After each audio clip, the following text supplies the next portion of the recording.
Hello everybody, this is Coding Atlas and today we are studying exceptions. Now let's say we have this code. What does it do? Let's try to run it. First number 5, second number 2, we get 2.5. So this program divides two numbers. Now what happens if the user inputs a word? Let's say some random characters and we get an exception here. This huge thing is an exception returned by C#, which is unhandled. We can handle this exception and tell the user what went wrong specifically.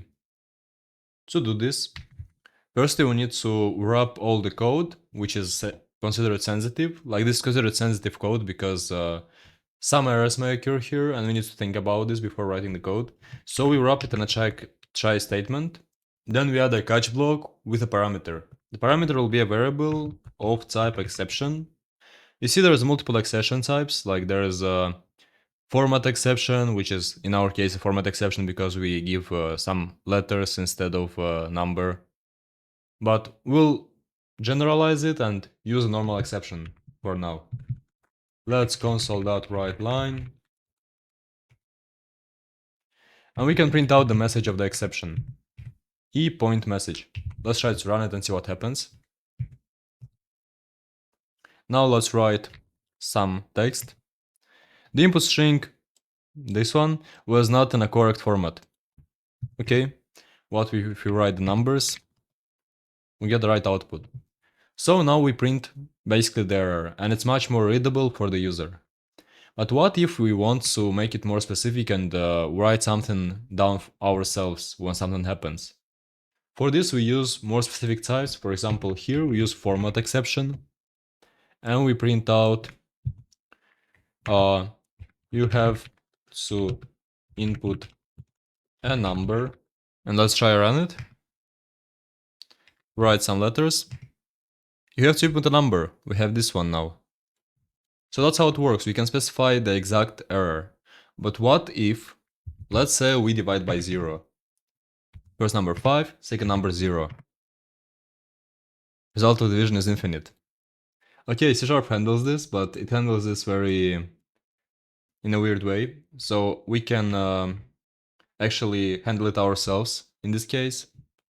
Let's try catch division by 0 exception. That's how it's called. And let's try print something out and see if it works. No division by 0.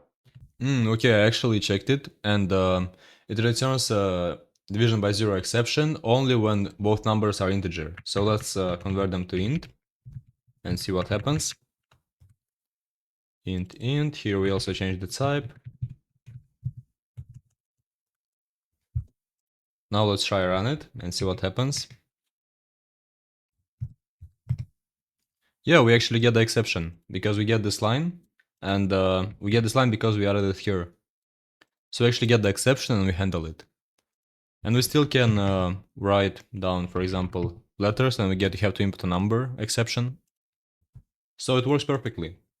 And because these are two exceptions which we predicted, we print out something here. But if something happens which we can predict, we can just add one more catch, a general exception, and just print out e.message. This should work fine. And there is also one more block which can be added to try catch. It's finally. Finally will be executed. Finally, doesn't matter if it executed catch or try, it will execute in any case. So we can say console.writeLine program finished. Let's try run it. 4, 2, we get 2, 5, 3, we get 1 because those are two integers trying to divide. So we won't get the point value. And let's say 9, 0, no division by 0, and program finished. So it works perfectly fine. That was all for today. Thank you for watching the video. I hope you understood the topic. In the next lesson, we're gonna start with OOP, a very important topic in C#. If you want to support the channel, put a like on this video, subscribe to the channel, write a comment, Maybe if you have any questions, you also can ask it down in the comment section. I will answer everything. And that was all for today. Goodbye.